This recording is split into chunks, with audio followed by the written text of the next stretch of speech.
29º domingo do tempo comum. A palavra de Deus hoje nos recorda a importância da oração, a força que a oração tem, mas não é uma oração individualista. Não é onde eu rezo para eu ser beneficiado. Uma oração onde eu rezo, se na minha oração o que sofre, o injustiçado não é contemplado, esta é uma oração egoísta, onde o único beneficiado sou eu. Caríssimos irmãos e irmãs, a primeira leitura deste domingo, do livro do Êxodo, nos fala de uma luta. A luta de um projeto, mas não era um projeto individual, era um projeto coletivo, era um projeto não só de uma nação, mas de todas as nações.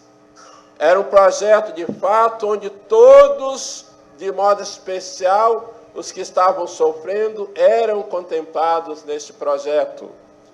E o Senhor solicita que Moisés suba ao monte para rezar. E o grupo de Moisés era um grupo menor para lutar contra os amalecitas. E Moisés sobe juntamente com Hur e Arão ao topo da colina, e diz o texto que enquanto Moisés se mantinha de braços erguidos, o seu grupo vencia. Quando Moisés cansava os braços, os adversários venciam. Como resolver esta situação? E aí, Hur e Arão são solidários. Hur e Arão descobrem que a luta não era somente de Moisés, mas também era um projeto do qual eles faziam parte. E quando eles descobrem isso, eles colocam a pedra para Moisés sentar e seguram os braços de Moisés. Ou seja, solidariedade. É um projeto comum, não é um projeto pessoal, é um projeto comum. E assim, quando eles descobrem que este é um projeto comum, eles servem de sustentáculo para Moisés. E ao segurar os braços de Moisés, aí a vitória, Josué consegue derrotar os seus adversários, os seus inimigos. Caríssimos irmãos e irmãs, devemos ter bem presente também que os nossos bispos que estão reunidos no Sínodo para a Amazônia, em Roma, não estão defendendo um projeto pessoal, não estão defendendo um projeto somente da igreja no Brasil, mas estão defendendo um projeto de toda a humanidade, porque a Amazônia é de todos. A Amazônia é de todos, a Amazônia não é somente nossa. Então, a defesa da Amazônia é um projeto global, não é um projeto individual. Esta é a primeira leitura está muito claro isto. O projeto de Deus é um projeto global, não é um projeto individual. Não é um projeto somente para uma nação, mas um projeto para todas as nações, isso fica claro. Moisés tinha isso claro. Arão tinha isso claro, Hur tinha isso claro.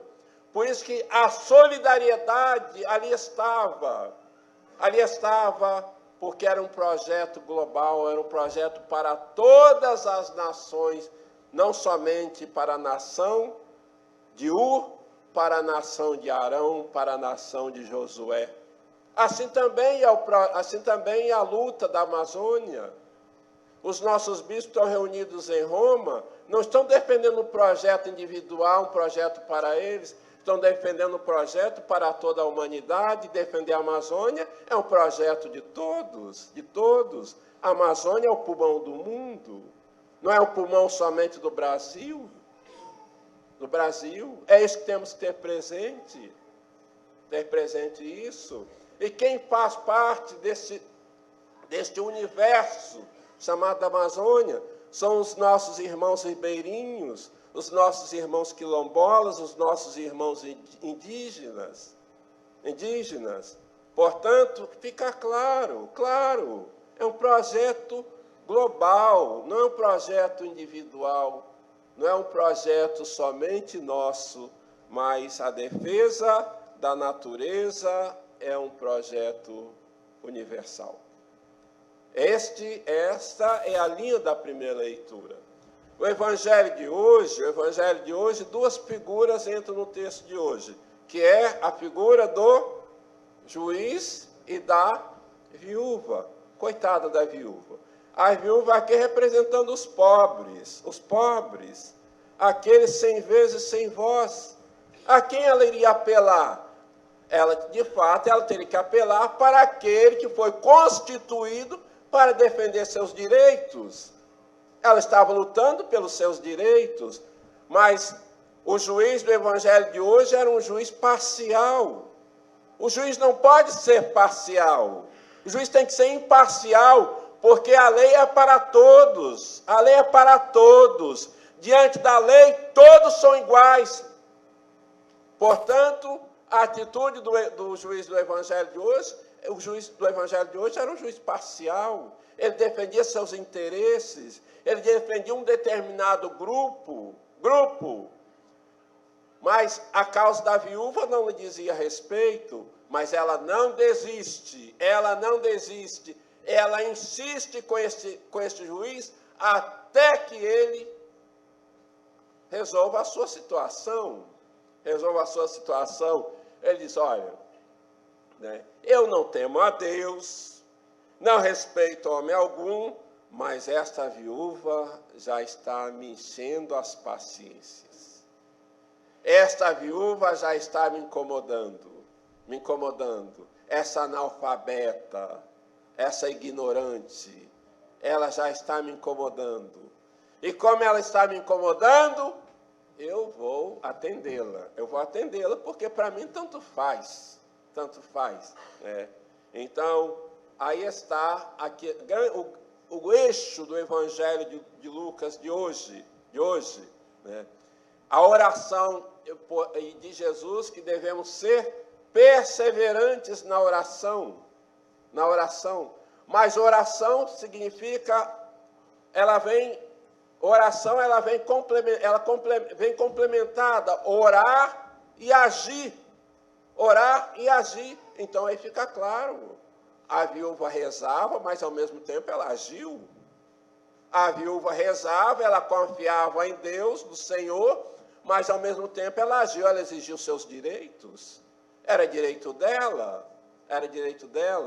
E diante de tudo isso, jamais devemos de fato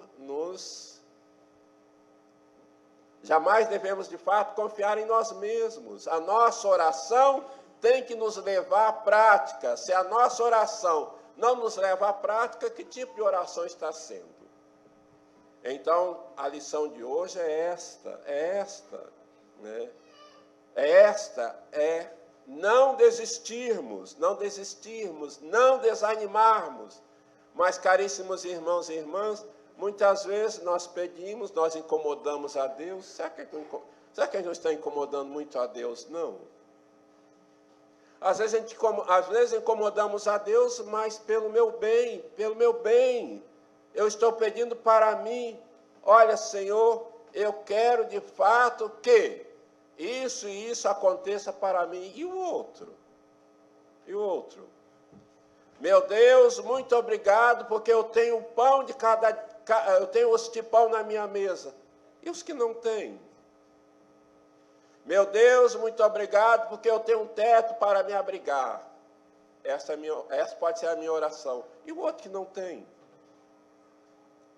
Meu Deus, muito obrigado, porque eu tenho um emprego. E o outro que não tem? E por aí segue. Então, na minha oração, todos têm que fazer parte. de modo especial os que sofrem, aqui presente na figura da viúva. Então, orar. É importante rezar. Vamos orar. Oração, ela tem força. Oração, ela transforma. E a oração, ela vem acompanhada da fé e da esperança. Fé e esperança. Duas irmãs que andam de mãos dadas. Fé e esperança. Fé e esperança são estas esta é a mensagem a qual a palavra de Deus nos deixa hoje. Nos deixa hoje. De que forma tem sido a minha oração? A minha oração tem sido uma oração individualista, né? Eu tenho pedido a Deus que me atenda apenas às minhas necessidades. Na minha oração, eu tenho me lembrado dos outros, de modo especial dos que sofrem, né? Como tem sido a minha oração? A minha oração. E diz a palavra de Deus, se aquele juiz que era iníquo, corrupto, desonesto, se curvou diante da insistência da viúva, e diz a palavra de Deus, imagine Deus, que é justo, fiel. Imagine que Deus vai deixar de atender ao pedido, ao clamor do seu povo. Caríssimos irmãos e irmãs, tenha plena certeza e a confiança. Deus jamais lhe abandonará. Jesus jamais deixará de atender a sua súplica ao seu pedido, pois Ele é fiel, Ele é companheiro, Ele é fraterno e Ele é solidário. Mas Ele pensa em toda a humanidade. O projeto de Jesus pensa no bem de toda a humanidade e não somente no meu bem, mas no bem de todos. Que o Senhor nos ajude, que a nossa oração, que jamais desistamos de rezar, jamais desistamos de pedir e de suplicar ao Senhor, mas que a nossa oração, a nossa súplica, leve em conta também o outro, de modo especial, o que sofre.